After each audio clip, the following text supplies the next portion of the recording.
You know, when I was young, I always looked at I said, why do they act like they jealous of me or don't want me around, the girls they around with all this money and all the stuff they have? They shouldn't be worried about me. You know, I've been out in Chicago a long time. You know, I'm from the Jeffrey Manor. Mostly everybody know me as Super Dave or Pimpin' Dave, you know, so yeah, that's the neighborhood I'm from. That's where I grew up at. I left here going from Minnesota to Texas to, you know, Atlanta. Even, you know, I done been a little bit everywhere. So I went to Minnesota selling drugs. That's what I did. I went down there with a bunch of the guys. We went down there selling drugs, doing all type of shit. When I got up in Minnesota and I was selling drugs, and my homie seen how I was with women and how, you know, I wasn't really no type of nigga that run up behind no woman. I wasn't too impressed with him. I didn't care how they look. So he was like, man, you know what? He said, man, you a pimp, man. He said, you ain't no drug dealer. Yeah, he told me I was in the wrong game. So he told me, he said, man, look, I'm gonna come pick you up tomorrow and you gonna ride with me. So he picked me up. You know, I get in the Benz with him. I'm riding down. I don't know if a lot of people familiar. If you've been to Minnesota, you familiar with Lake Street, and you familiar with and you familiar with Lake Street in Minnesota, and then over in St. Paul, you got University. You know, and that's where that was the host roads up there. So he took me down the host roads. He riding, he jumping out. He hollering at girls, and I'm just sitting back, and, you know, just observing the game. I'm like, he get back in the car. I said, man, them girls ain't even looking at you. He said, man, just because they ain't looking, man, they ain't plugged their ears. They hear what I'm saying. It's just that, you know, I ain't saying nothing to one of them that's gonna, you know, catch her attention when she gonna bite the bait. Yeah. So I'm just sitting up and looking, but yeah, my man, he took a lot of interest in me and a lot of liking in me, and he was like, he cuffed me and he showed me all about the game, you know, and that's where we went with it. But that was my mentor. He in the book too. His name Goldie. So, you know, he up out Minnesota, but he was really from the Manor, but he been in Minnesota now about maybe 30 something years.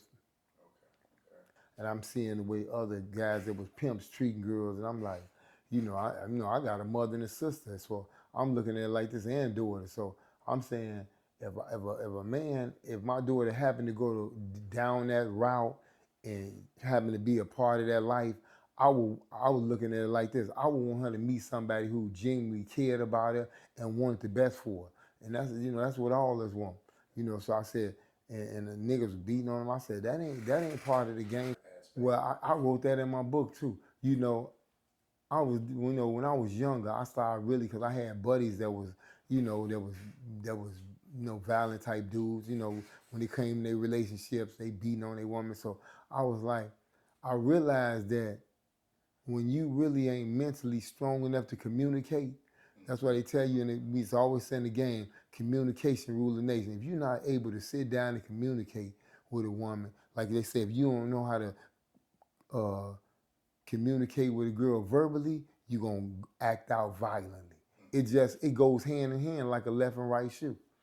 You know, when you can't think, you know, sit there and think and talk about whatever situation you may be having or whatever you may be going through with this girl, and come to some kind of agreement, understanding, then you're gonna act out violently, you know. And that's just how these young niggas do. They don't know how to think. They don't know how to communicate. You know, I'm gonna tell it like it is. To me, what I see, social media and all this, it's really killing a person communication skills.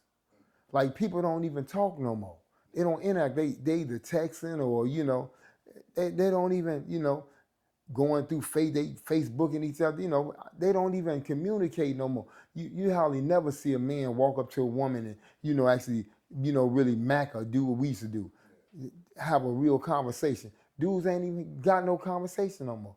They don't even know how to talk to a woman. So even women be saying, man, dudes scared to talk to, and they scared to talk to them because a lot of them ain't doing it themselves. We had a saying, they got to be in you, not on you. So this was in me when I was younger. When I was younger, I used to get on the bus with my homie Dow. Like, I just put it out there. He said, he was an older cat, a Mac from out, from the Manor. But He used to always, I get on the bus with him, and I was a little dude, but I used to always hang with him and look up to him. So he used to tell me, see that girl you think she cute? Go up there and talk to her. You know, and I was a little dude. I was nervous. He pushed me in the back. No, go on here. You know, I go, he said, what? Go on up there. First, introduce yourself like a gentleman. He said, I'm going to tell you the first thing to being able to when you're talking to a woman, the first thing to make a cold, he said, a cold Mac or Mac, he said, you got to know how to accept rejection. You know, rejection. Once you learn how to accept rejection, he said, you're going to be a cold Mac in the game. He said, most dudes don't know how to accept rejection. He said, go up there. What he instilled in me, he instilled that, you know, when a girl reject you, he said, you got to know you the catch. She ain't. He said, because you know as a man how you going to treat her as a lady, how you going to spoil her, or how you going to wine and dine her. So he said, she going to be missing out on all that you got to offer to her. So, you know, it's her loss, not yours. So, you know, you got to know how to take that as rejection, and she really just played herself. And from that day forth, that stuck with me. You know, I stuck with me. I said, you know what? I said, he right about that, because I ain't going to do number one to take her out, spend my little money on her, wine and dine her, you know, treat her real sweet, you know, tell her how pretty she is. So she going to miss out on that. You know, the next nigga might not, like he said, the next nigga might not want to do that. Hold her hand, make her feel like she's special, make her know that she mean something to you, you know. So he was telling me. So that stuck with me as a young dude. So as I came up, I really realized, yeah, you know, we was really Lil Max, you know, and that's what he did. He used to call his man Lil Mac. He used to be like, man, we finna go Mac at some girls, and that's the type of stuff we did when we came up. So when I got in the game, it all came natural for me. See, a lot of dudes didn't know really what to do. See, I was sending them down there to Vegas to Cherry Patch, Bunny Ranch, who was Dennis? Dennis had the Bunny Ranch down there. Big white boy Dennis. He's coming. So, like, you sending a girl down there, she going down there. Prices is crazy. You know, they coming back with 15, 20,000 at a time. And I ain't have to go buy no dope and sell it and then get an interest on the key. I'm getting 15, 20,000 back then. Keys was going 13,000 down there in Florida. So I'm like, what, 13, 14, 15? I'm getting 15,000 when I'm coming through the door. Here go 15. When they come back from Vegas, 3 weeks. I ain't had to go do nothing. Just send them, you know. So, I mean, it all depends on what you're doing. Like, if you got a dude out there, you got some of the pimps that's out there on the corner, they was getting $25, $35, $50, you know. Yeah, they, you know, so you got different levels of pimps. Like, you got different levels of drug dealers. You got niggas selling ounces, 8 balls. Then you got niggas selling keys. You got niggas selling quarter keys. So you got different levels of it, you know. So at the level I was in, you know, I was doing, I don't know, some of them drug dealers really couldn't fuck with me. I was in it before Craigslist. Right. See, doing Craigslist, Black Backpage and all that, I was in the joint. I did 20 years behind it. So I was in, when I was in it, I'm talking about black people didn't even, you might find 2 or 3 black people in your neighborhood with computers. Black people didn't even know nothing about computers till these new phones came out. I'm talking about, we had big Apple computers, and we had what you call a website. We was having people do websites. They set the girl up there on the website. They put a number there, and, you know, the guy called her. You know, he set up a thing, and, you know, we promoted. They was down in different hotels. They go see them. Man, the calls was from $300 to $5,000. So whatever type of girl you want to see. So that's what I'm saying. It's different levels. So that's what I was on. When I was doing that, dudes, it didn't even exist. Like back then, if I would have stayed out here, because this girl was trying to put me up on one of the girls I was dealing with. She was trying to put me up on, you remember how they was doing now? They was doing that on camera where the girl don't even have to do nothing. She just be on the camera playing with herself and whatever, you know. So, and the guys was looking at it and they be paying with their credit card. And she might give him 5 minutes, then they go off the screen and he pay some more money and pop back up. And I'm talking about a lot of girls got rich doing that online. Because back then, before it even got to where it is now. Yeah, so I had my girls where they knew how to do it all. They can mess with the go to Vegas, they can come back from Vegas, they can hit the truck stop, they know how to hit the track. See, because back then, before all that jumped off, it was the track and the truck stop. Right. You know, if you didn't have your girl on the pavement, they looked at you like you was a soft pimp. oh nigga, you sending them up in them clubs and all that, nigga. You ain't really doing no pimp. Niggas riding down the track, bumping niggas bras and all that. So I mean, if you really wasn't doing it like that, you wasn't really known out here. Like it's only a few people out there. Like the ones I know that I seen out there, I seen what JoJo was out on the track. Who else? Scorpio. Yeah, yeah. Pimp JoJo. Bert. Pimp Bert from the West Side. Scorpio. King James. Godfather. You had Vino on them. You had a few niggas that was really out there on that blade. And they was really out there getting it. They was really getting out. So I don't know. A lot of them cats now that I know. I can't really vouch for them, but those guys there, I can vouch for. So no, I did 20 years with Pimp, interstate prostitution. Okay, well, this is what it was like. If you sending girls over to Indiana, down to Vegas, and all that, when they passed this new law, because I got caught up on the new law. You send a girl across state line, and even if you send her, like say it's a law that they got out with the feds, and a lot of brothers got to watch out for it. And I'm telling you, all this pimping ain't all what you think it is. They got it called coerce, convince, or persuade. That's real. That's real. That's like almost like 21 catch up. You can't play this game and win. You know what I mean? In this game, they set it up where you can't do nothing but lose. It's almost like going to the boat thinking you're going to win. Like gambling. Look, you can't win in this here because coerce, convince, persuade. It's like if I tell this girl, look, if you go over to Indiana, this guy got $400-500, you go see him, you can go get this money, or nigga over here got 1,000. She go over there. Just because I sent her over there, I convinced her, I persuaded her to go over there. They can give me 20 years for that. Oh, they know what they doing, because the reason why, because they can't say what you made in that money if they ain't got no paper trail. So they know you made plenty of money, so instead they gonna take it out on you and give you some time for it.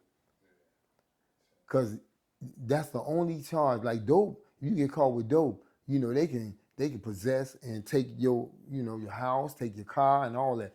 In pimping, they can't do that because they can't say what you bought out pimping. So that's why they body slam your ass when it's time for time. They gonna give you all the time they can give you. No, I had a rude awakening. When I went in there, I sat down and I wrote a book. I thought about it because, you realize in the game, ain't in any one of these games, it ain't no love, it's just the streets are streets. Streets don't love nobody, So, I mean, even with the drugs, the guys that you done fronted drugs to, you done took care of their families, paid bills, gave money and all that. You go to jail, niggas don't even accept your phone call. You call them asking for a few dollars, they don't want to answer the phone no more. So, it's crazy. The women that you was down with, that you done took care of kids that wasn't yours, did this, bought cars for furs and everything else. They going to the next nigga and, to keep maintaining the lifestyle they used to living, so ain't no love in the game, and you realize it, you call yourself trying to save them from running into the wrong type of guys, thinking is okay, yeah, of course you're gonna say, okay, it's beneficial to not only to me, but it's well to them. So you figure, yeah, we can do this together, but when you realize that, they don't have the same interest and got the same love that you got from, because you being from a whole different generation. I'm from a generation that, I'm 57, so I'm from a whole different generation. So, we had love in the game. We was about trying to help the community or build up the community. We started to keep stuff down in the community. Nah, niggas don't care.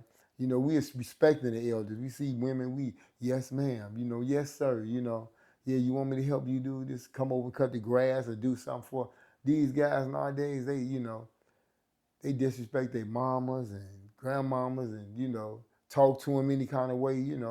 We wasn't from that we wasn't cut from that type of cloth, or we weren't from that, from that. We didn't come from that type of background. Our mothers would get on us. We couldn't do certain things. We couldn't, not go to school or do stuff that these kids doing nowadays. Kids out here going downtown, jumping up on cars and doing all that crazy stuff. You know, they ain't got no father because their father was around. Their father went down and snatched him off in the car and beat his ass. Nigga, what the fuck you out here acting a fool, selling somebody car, you know, so they don't, these women have lost control of their household, listening to these people. Got these people thinking, you know, when I came home, you know, I lost one of the girls, the one on the back of the book right here, this dame, and she died. A lot of people know her all over Chicago. Her name Hannah Fernando. She died in a terrible car accident. The truck hit her and the car flipped on the expressway. And, you know, so, and we used to always talk about writing a book and kind of getting this life out there. And, you know, she wanted to turn all the young girls away from this life because the reason why she got into life because she felt like, you know, her mother didn't love her and, you know, and she felt like she was alone. So she went off and she got with her baby's father and he had in her life, but this nigga was reckless and crazy. He used to beat her and all this. So when I met her, you know, I took her away from all that. But like you said, when the game is in you, you know, it's in you. So we started doing it. She was dancing and, you know, working clubs and all that. But we had met her. It was me and my girl Monica. Monica was my bottom bar, which she died from she had one medication she was on. She started taking another one and gave her a massive heart attack and killed her. And my daughter ended up finding her in the house dead. So it was crazy. So I really dedicated the book to them. You know, I gave a, you know, special shout out to them. I dedicated the book to them and, you know, I thanked all the girls for apologized to them first and thanked all the girls for just, you know, helping me. They really saved me because, you know, I was the road I was on in the streets, gang banging, drug dealing, and, you know, and they came into my life. They took me away from that, took me into a different kind of life, but it was a different, you know, different kind of life, but at the same time, it was safer. It took me away from the streets, the niggas on the streets, the drugs and all that. So, you know, especially after my man, you know, tried to put the fears on me. So Monica, she was like my man Goldie. She was like a mentor of mine too, because by me knowing how to get girls and talk them into doing what I want them to do, I still didn't quite had a whole recipe to the meal.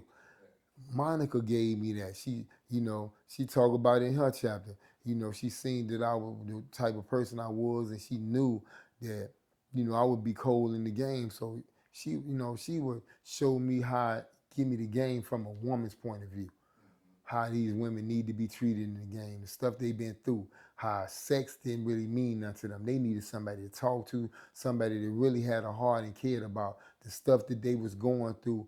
And you know what I mean? It just really just, you know, really had some type of love for them. And when she really just showed me and had and different girls I was dealing with and brought forth all the stuff that they had been through, some being molested by their fathers, some being, you know, molested by their brothers, you know, being raped and, you know, all the stuff that they had been through and why they just didn't have no, like, they didn't have no emotions when it came to sex.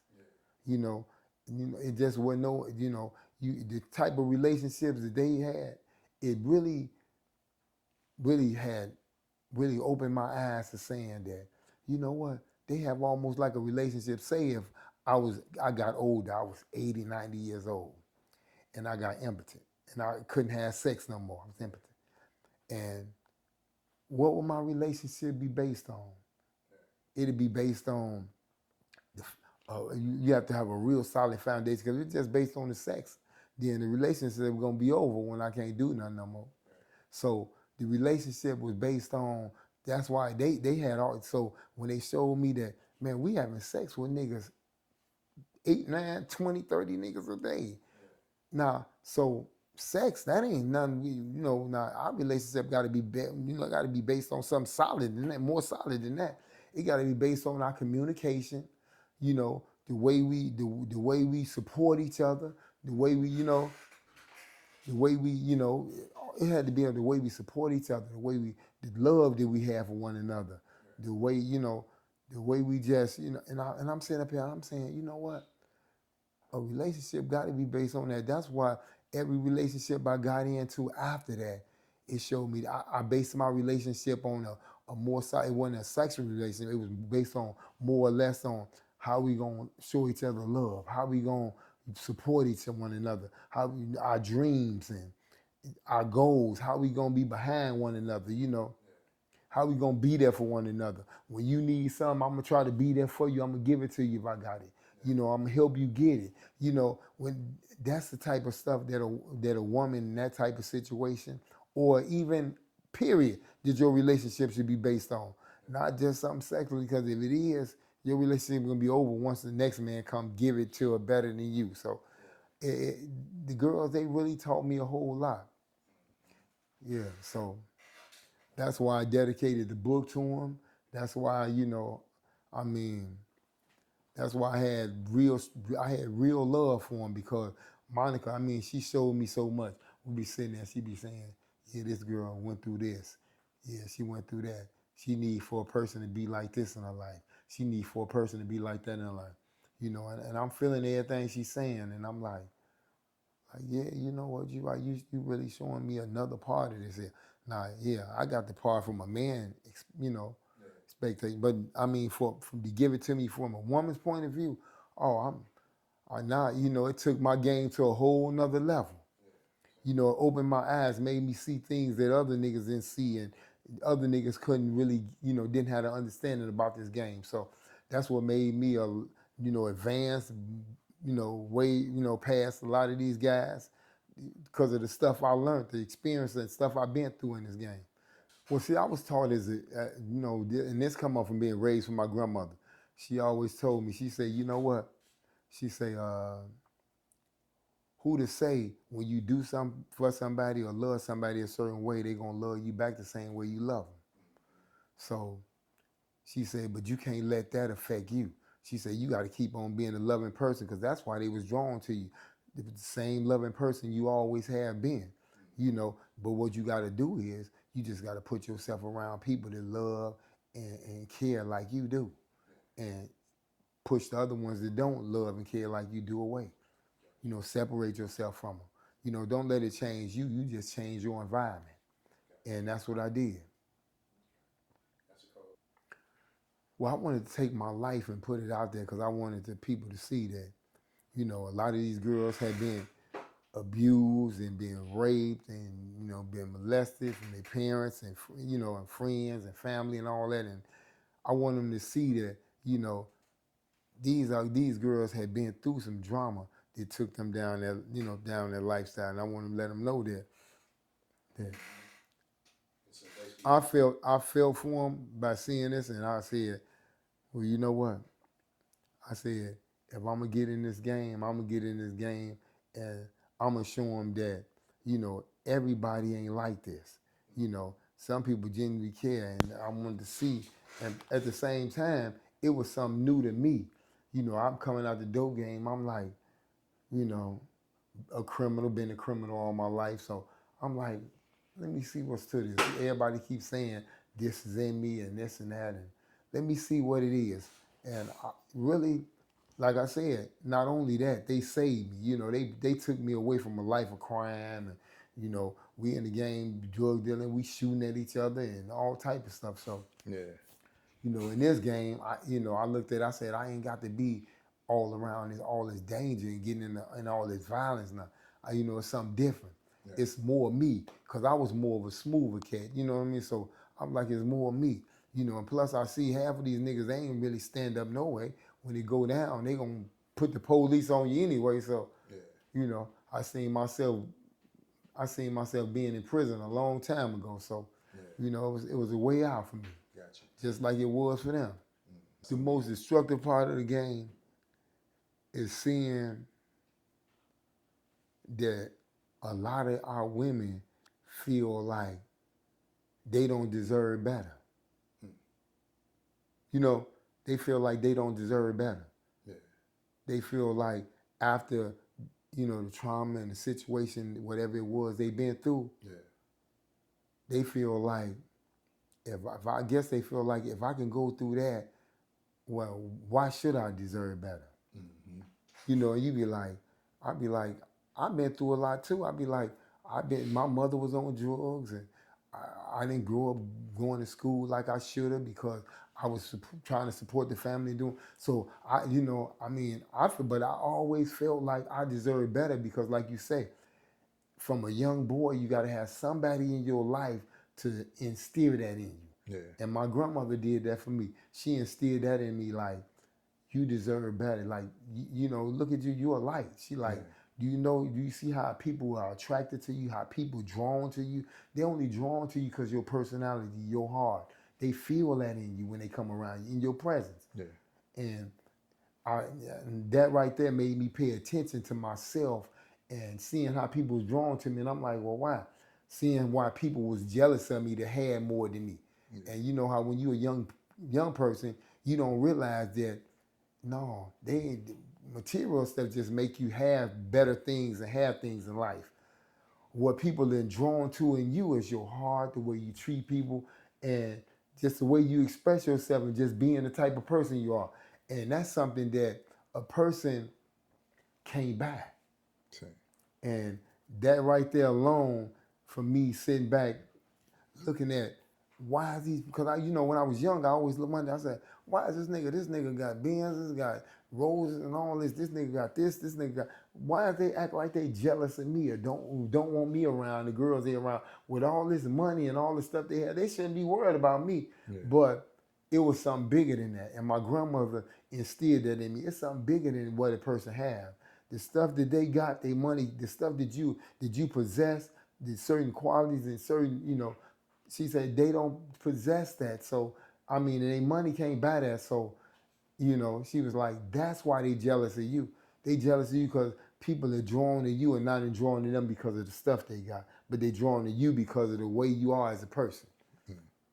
That's a cold measure. Yeah. So, and I was like, so, and that's the same thing I tried to show the girls that had been through all the, I said, yeah, just like I've been through stuff, y'all been, but you got to look at what draws people to you.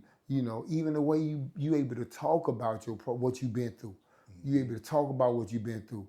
You able to express this. And you showing it with so much love and so much passion. And you got and I can see through you talking about your conversation that it's hurt all in it too. So just that alone gonna draw people to you because it's a lot of people out here that been through the same thing you've been through, but they don't know how to express themselves. And you expressing yourself the way you are and showing it, the pain, the love, and everything, the stuff that you've been through, it's making them be able to it's giving them the strength and making them be able to express themselves too about what they've been through. Yeah, that's a cold. Yeah. What's your biggest regret from the pimping game? My biggest regret is, man, I wish I would have, with all the stuff I learned that now I'm starting to use, like my uncle teaching me how to be an electrician. I know how to do everything. I can take this whole room and tear it up and wire, put can lights and everything in here, switches all on the wall and everything. But, put the drywall back and everything. So, I mean, my biggest regret is I didn't take that right there and put all my energy in that instead of putting it into this game. Yeah.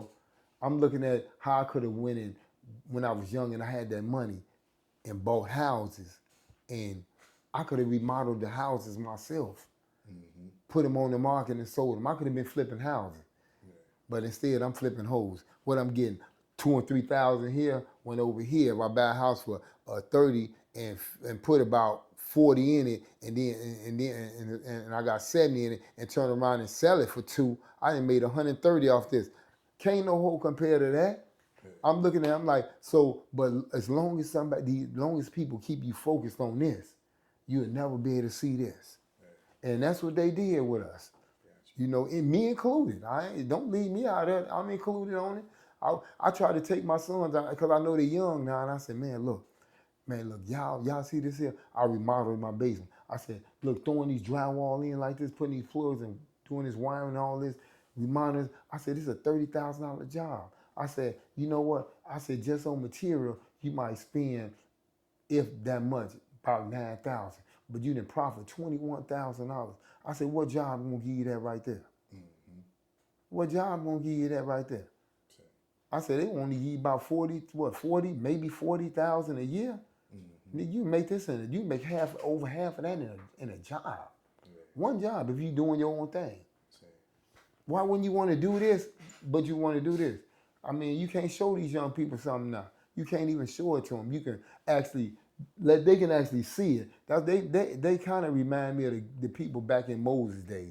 You remember how Moses sat there and parted the sea? Yeah. Here it is, you see, he got the power of God. He done parted the sea. He done hit a rock, made water for y'all. All this thing happened, right? Yeah. You know this got to be God, but y'all still don't want to believe it. Y'all still want to lay it in and worship these golden gods and these fake gods and these statues and all this. Come on, that's how crazy our people is. That crazy right now. That you can show them, man, look, you can build this, you can do this, and this say you can make 30, 40,000. But they still don't want to do that. They still want to grab a pound of za, an ounce of dope, some shit that if you get caught with it, you going to jail. Yeah. Yeah, now it's going to cost us more to take care of you while you in jail for 10, 15 years, sending you money for commissary to buy clothes. Come on now. Yeah. Come on, man. Our people got things backwards now, And look, if I didn't have it backwards for a long time, but I'm hoping I might can save a couple people out here.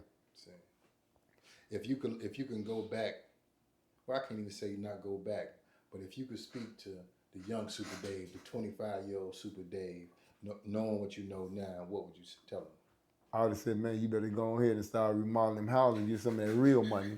Stop playing, man. Stop playing now. You playing now. So, that's why when I see him, I'll be like, man, I was the same way. I was the same way. You couldn't tell me nothing. Mm-hmm. So... I mean, I might not be able to tell y'all now, but, at least I'm going to tell y'all, and then y'all can take it from there. But I just don't want to see y'all at almost 60 years old talking about some, hey, man, Super Dave told me back then, man, if y'all make it, the way times is now, you might not even make it. Mm-hmm. So, that's the only thing I can say, man. That's what's up. So I wanted to ask you, too, so considering, like, what's going on in the world as far as social media, people getting rich off creating content. You got people selling courses. It's all type of hustles that really you can do damn near from the comfort of your own home or a computer or a phone or whatever. Right. So my question is that what do you think like the biggest come up or hustle is right now that people may be missing that they might not be paying attention to? Right now, I'm going to tell you, like I told you, the Netflix, the movies. Yeah. People, that's the new hustle, movies. Yeah. I mean, where you getting real money. Like, they even cut the music game down now. The music game, people, I mean, you ain't really getting, I mean, they cutting it down. It ain't no more CDs, it ain't no more tapes. So, I mean, dude can go in there, like you can buy a CD and tape, you paying $10. A dude can go in there and say, well, I don't want the CD and tape. See, back then you had to buy the CD to get it, even if it was like 2 songs you liked it on it. Yeah. You buy the whole CD, they getting $10, $15 a CD. Yeah. But now you can go online and say, I don't even want the CD, I like 3 records on it, and buy them for $1 something each. Yeah. So now I'm getting $3 compared to a guy that was, when he had a CD he was getting 15 for. Mm-hmm. Because they don't want all the rest of the records, so they can just buy what they want. Yeah. So you losing. Mm-hmm. So basically the digital content, movies, that type of thing. Right. Yeah, gotcha. So Jeffrey, man, is that the south or the east side of the city?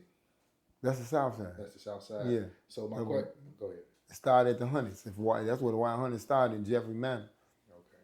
So my question is that what do you think compared to the different parts of the city, the west side, the east side, the north side, what makes out south different than every place else in Chicago, in your opinion? Well, out south do all the killing. They wild and crazy. Yeah. Now out west, I got to give it to west side. They dress a little more out flashy and a little more wilder, but at the same time, out west is about money. Mm-hmm. One thing about West, if niggas get into it out West, it's about some money. Mm-hmm. Other than that, they ain't gonna argue about nothing. And they gonna come together and they gonna get money together out West. They gonna get money out West. So I'm gonna tell them about out West. Out West gonna get money. Yeah. Out West gonna get money and they try to be real smooth and a little cooler. but they ain't like south. They ain't like us on the south side. Yeah. You know, we more we more we dress more jazzy. We don't dress wild and country like. We dress we on the south side we got more flavor than our west. Yeah. But our west they ain't wild as us. Okay. So it's balanced. It's balanced. I like both sides of town. Yeah. Okay. I don't claim it west side, south side. And I'm from the manor, but I'm talking about I'm from all over. I go all over the world. Yeah. I know a lot of niggas from out west consider themselves to be pimps. Out south, like you said, is more aggressive gang banging, this type of shit here. What do you think the most thorough pimps from Chicago come from, the west or the south side? Well, I'm gonna say it for real. Like it was a lot of baby, and it was a lot of pimps out south too, though. Mm-hmm. Our west, they was pimping too, though. But it really kicked off our south, and it kind of bled out west, though. Cause really, Don Juan ain't from the west side. He from Mississippi. Yeah. Yeah, he from Mississippi. Mm-hmm. So a lot of them came up after, but I'm gonna say it came from our south. When you had Magellan and all them, Shannon and all them niggas doing the really pimping. They wasn't really pimping like they pimping, but they wasn't really. It was really known out south first. Gotcha. To me, yeah, that's why I know. All right, so that leads me to this question: what do you think makes the city of Chicago different than other places in the country? Like you said, you're international with the game. So Chicago, one thing about other places you ain't really got to. Now New Orleans you do, but a few places like down in the Grammy part of Texas, but Chicago and places like that, they give you that awareness. Like you go to other places, people don't have that awareness to watch out for different things that's happening. You know what I mean? Mm-hmm. Stick up man, pickpockets. We got cross country cannons up here and everything. Yeah. So we know a nigga bumping to you, we know the check, man, nigga probably hit my pockets. Yeah. But they don't have that awareness. You be other places, people just be carefree, like everything's all good. Yeah. Like in Chicago, it give you that awareness. You watching for everything. You want to, you got that awareness. You looking for pickpockets. You looking for thieves. And if you leave your car door open with your purse in there, you like to come back, or you might be standing over there talking, and nigga see you, open your door and grab your purse. You come, where my purse at? So that awareness that we got from being in Chicago, they don't have it in a lot of places. Mm-hmm. So I am told the girl I was there dealing with down in Vegas. I said, you know what? I said, one thing about down here, everybody lost their awareness. I said, I like being in the city because I said, one thing about it, I'm always aware and I'm always watching things. Gotcha. I said, and I don't want to never lose that. Gotcha. For sure. All right. So we damn near 40 minutes into it, so I don't want to keep you too long. Is it anything besides the book? Because we definitely gonna plug the book too. Yeah. Is it any other subject matter topics that you want to touch on?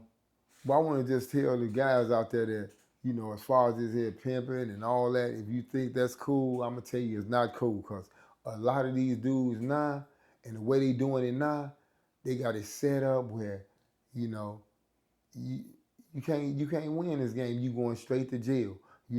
It's not what it is, man. Like they say, everything glitter ain't gold. All that, man, all you got to do is tell a girl to go over here now, and they give you 30 years. And you ain't did nothing. That's just a way to lock the black man up again, man.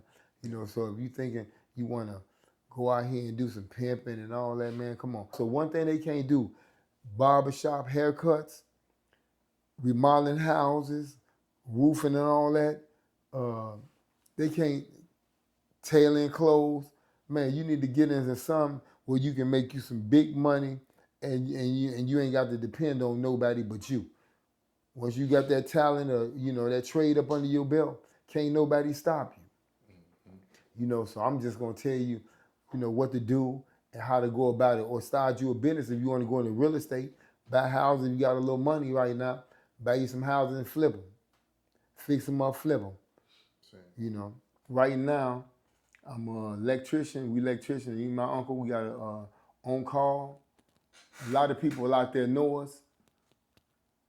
The number is 312 953-9934. You can call the electrician if you need to do anything as far as electrical. A lot of people know us, like I said. And then my book, The Adventures of Super Dave, King Dave's Word. Why don't you hold it up a little bit for me, about right there? The Adventures of Super Dave, King Dave's Word is out in stores. You can look me up in Amazon, Barnes & Noble, wherever. I'm all over. But it's a book about my life, autobiography, a real true story. You even got the paperwork in the back showing it's a true story. So you can see the book. You got the paperwork in the back. That's what's that from? From the indictment. Oh, the indictment. Yeah. Okay. But that's what we doing right now. Truth be told, man, you know, this is my man thing. He doing big things. You know, he letting everybody know what's going on out here and how these traps that these people got set up for us to, you know, lock us up. So he trying to let y'all know